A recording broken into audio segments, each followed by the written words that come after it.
Hello 10th class students. So we have decided to revise the first three chapter and then we will finish the pending syllabus.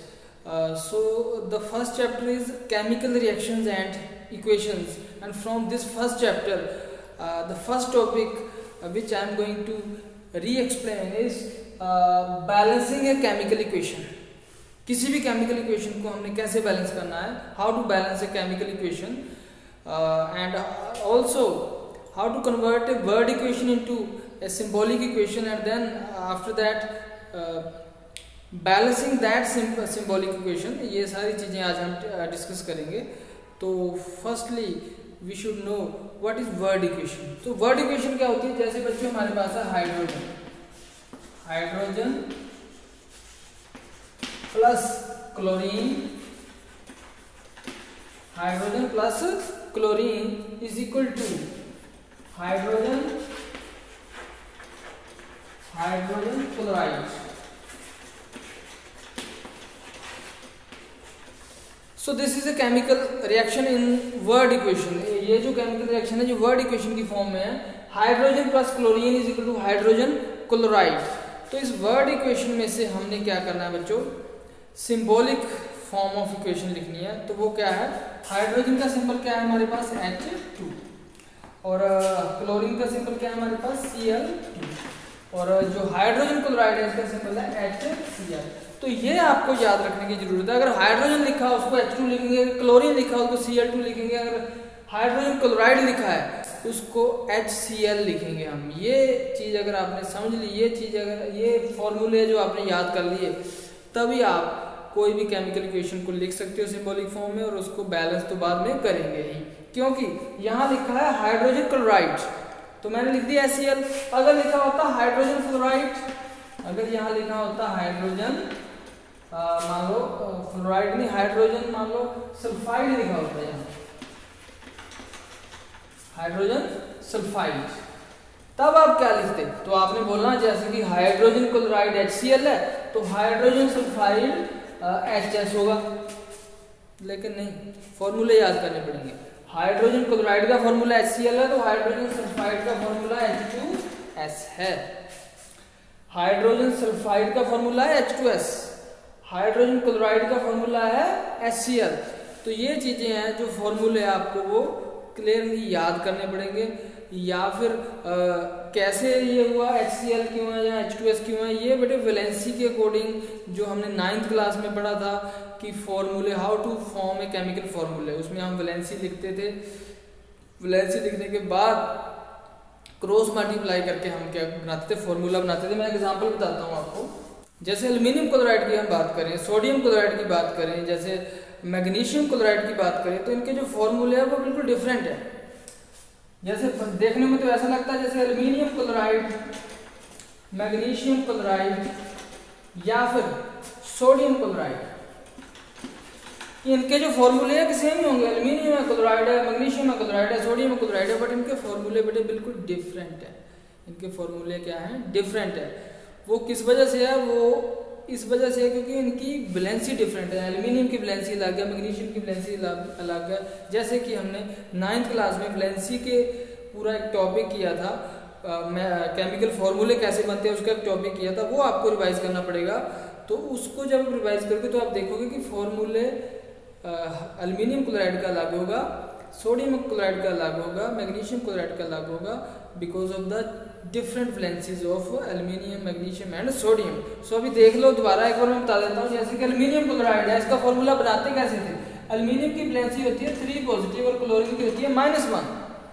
तो जितनी इसकी valency है उसको हम उसके नीचे लिखते थे. इसकी 3 है तो 3 लिख देंगे, अगर इसकी क्लोरीन की 1 है तो 1 लिख देंगे. तो हम क्रॉस मल्टीप्लाई ऐसे करते थे. एल्यूमिनियम जो है Al, इसके साथ क्रॉस मल्टीप्लाई क्या होगा 1, तो 1 है तो अंडरस्टूड है. Cl के साथ क्या होगा 3, AlCl3 एल्यूमिनियम क्लोराइड. उसके बाद आ जाता है मैग्नीशियम क्लोराइड. सो मैग्नीशियम की वैलेंसी कितनी है +2 और इसकी वैलेंसी कितनी है -1. सो इसके नीचे भी 2 आ जाएगा, इसके नीचे 1 आ जाएगा. तो जब क्रॉस मल्टीप्लाई करेंगे हम तो Mg है ये Mg, तो Mg के साथ तो 1 ही आ गया, और Cl है, Cl के साथ कितना आ जाएगा बेटे 2, तो MgCl2 बन गया. तो एल्यूमिनियम क्लोराइड का फार्मूला लगाया AlCl3 और मैग्नीशियम क्लोराइड का फार्मूला लगाया MgCl2 और सोडियम क्लोराइड का फार्मूला क्या आएगा, क्योंकि सोडियम की वैलेंसी होती है +1 और क्लोरीन की होती है -1। ये पूरा +1 में, सॉरी 9th क्लास में आपने सारा जो सीखा है कि कैसे वैलेंसी निकालनी है। तो इसकी +1 है, इसकी -1 है, तो इसके नीचे 1, इसके नीचे 1, Na भी 1 और Cl भी इसका 1 आ गया। तो डिफरेंट फॉर्मूले है जो उसको याद करना पड़ेगा कि एल्यूमिनियम क्लोराइड का क्या होता है, मैग्नीशियम क्लोराइड का क्या होता है, ऐसे एल्यूमिनियम हाइड्रोक्साइड, मैग्नीशियम हाइड्रोक्साइड। तभी आप जो वर्ड इक्वेशन है उसको सिंबॉलिक इक्वेशन में क्या कर सकते हो, कन्वर्ट कर सकते हो। उसके बाद आपने क्या करना होता है बच्चे, बैलेंस करना है इक्वेशन को, जैसे कि H2 + Cl2 = HCl, इसको बैलेंस करना है। बैलेंस करना मतलब जितने एटम किसी एलिमेंट के राइट साइड में है उतने ही एलिमेंट कहाँ होने चाहिए, लेफ्ट साइड में। The number of atoms of any element in right hand side and in left hand side should be equal. Only then the equation will become balanced. So जैसे इस equation में आप देखो, hydrogen यहाँ पे 2 है, यहाँ पे 1 है, क्लोरीन यहाँ पे 2 है, यहाँ पे कितना है, 1 है। सो बैलेंस करने के लिए हमें अगर यहाँ पे 2 लगा देंगे तो हाइड्रोजन भी 2 हो गए, क्लोरीन भी 2 हो गए, यहाँ भी हाइड्रोजन 2 है, क्लोरीन भी 2 है। तो right hand side number of atoms of every element in right hand side are equal to number of atoms of every atom in the left hand side। ये आपने अभी देखा। एक बात बच्चे और गलती करते हैं कई बार कि वो यहाँ 2 लगाने की वजह से यहाँ 2 लगा देते हैं, वो गलत है। जब आपने बैलेंस करना है, कोई नंबर आपने कहीं लगाना है एक्स्ट्रा, तो वो आपने आगे लगाना है, उस जो हमारा जो फॉर्मूला उसके आगे लिखना पड़ता है, नीचे आप सबस्क्रिप्ट में नहीं लिख सकते उसको। तो ये बात आपने ध्यान में रखनी है बच्चों कि जो ये है आगे लगाना है, जो भी आपने डिजिट, जो भी नंबर आपने लगाना है। तो ये हमारा हो गया HCl की क्या बैलेंसिंग। उसके बाद हमने बैलेंस करना है FeSO4 को, फेरस सल्फेट। FeSO4 इसको जब हम हीट करते हैं, डेल्टा का मतलब हीट किया, तो ये बन जाता है Fe2O3 + SO2 + SO3।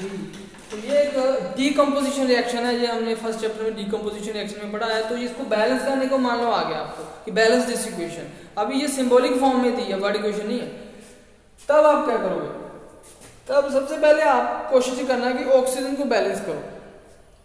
तो यहाँ पे ऑक्सीजन के एटम कितने हैं, 4, और यहाँ पे ऑक्सीजन के एटम कितने हैं, 3, यहाँ पे 2, यहाँ पे 3, 2, 5, 3, 8.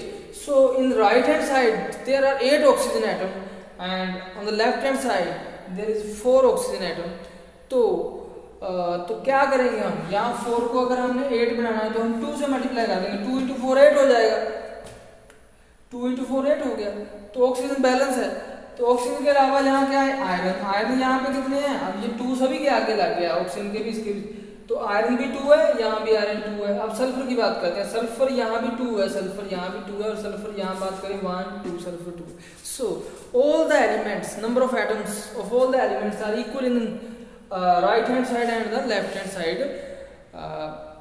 तो ये जो है एक बैलेंस करने का एक तरीका है, तो वो आपको ये पता होना चाहिए। ऐसे एक आध इक्वेशन आपको और मैं बताता हूँ, जैसे कि हमारे पास इक्वेशन है सोडियम हाइड्रोक्साइड, इसके जो नेक्स्ट इक्वेशन है वो क्या है, वर्ड इक्वेशन लिखता हूँ मैं आपको, sodium hydroxide plus sulphuric acid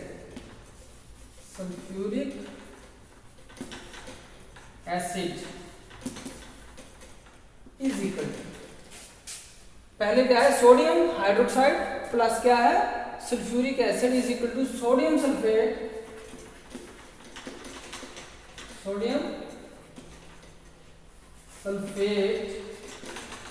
plus water.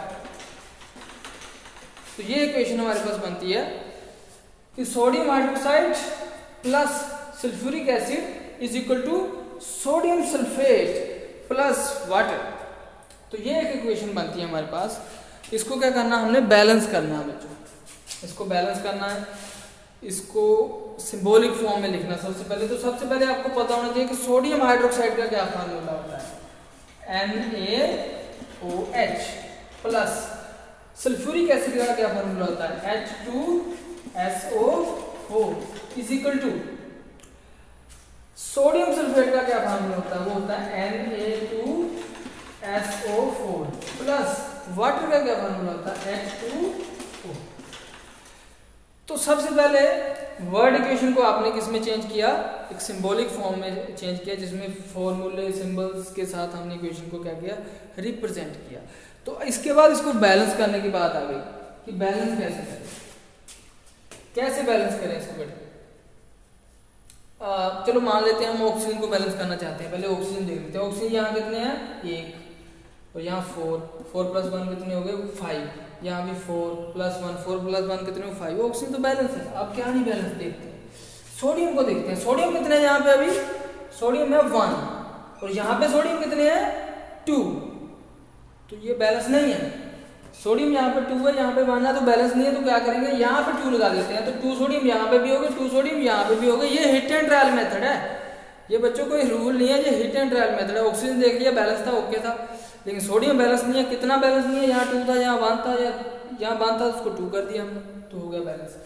अब बात करते हैं और कौन सा एलिमेंट है, ऑक्सीजन, उसके बाद हाइड्रोजन। हाइड्रोजन कितना है यहाँ पे 2, हाइड्रोजन कितना है यहाँ पे 2, प्लस ये कितने हैं 2 प्लस 2 4 हाइड्रोजन हो गए, 2 हाइड्रोजन और 2 हाइड्रोजन 4 हाइड्रोजन हो गए। तो यहाँ पे हाइड्रोजन 2 है, तो अगर आप 2 लगा दोगे यहाँ, तो यहाँ भी कितने हाइड्रोजन हो गए, 4 हो गए। तो अब आप बोलोगे कि हमने 2 मल्टीप्लाई कर दिया, ऑक्सीजन को दोबारा चेक कर लेते हैं। तो ऑक्सीजन यहाँ पे अभी 2 हो गए और यहाँ 4 हो गए, 2 प्लस 4 6, और यहाँ पे 4 हो गए, और यहाँ भी ऑक्सीजन क्या हो गए 2 हो गए, तो ये भी हो गए 2 प्लस 4 6। तो ऐसे हमने जो ऑक्सीजन को है, हम देख सकते हैं कि ऑक्सीजन बैलेंस हुई है, अपना सोडियम बैलेंस हुआ है, हाइड्रोजन बैलेंस हुआ है। तो हिट एंड ट्रायल मेथड से हमने क्या करना होता है, किसी भी केमिकल इक्वेशन को बैलेंस करना होता है बच्चों, with the help of hit and trial method. तो ये है कि किसी वर्ड इक्वेशन को कैसे हमने सिंबॉलिक फॉर्म में लिखना है, इस सिंबॉलिक फॉर्म में आगे हमने क्या करना है बच्चे, कैसे हमने इसको बैलेंस करना है। तो इस तरीके से आपने ये सारी चीज़ें करनी है। तो बाकी भी जो आपकी एक्सरसाइज है, बैक एक्सरसाइज है, उसमें जो डिफरेंट इक्वेशंस है बेटे, उसको सॉल्व करके देखना है। और कोई डाउट है वो जूम क्लास हम लेते हैं वीकली, उस डाउट को भी आपने मुझे बताना है। I will remove all kind of doubts. So that's all for today, thank you.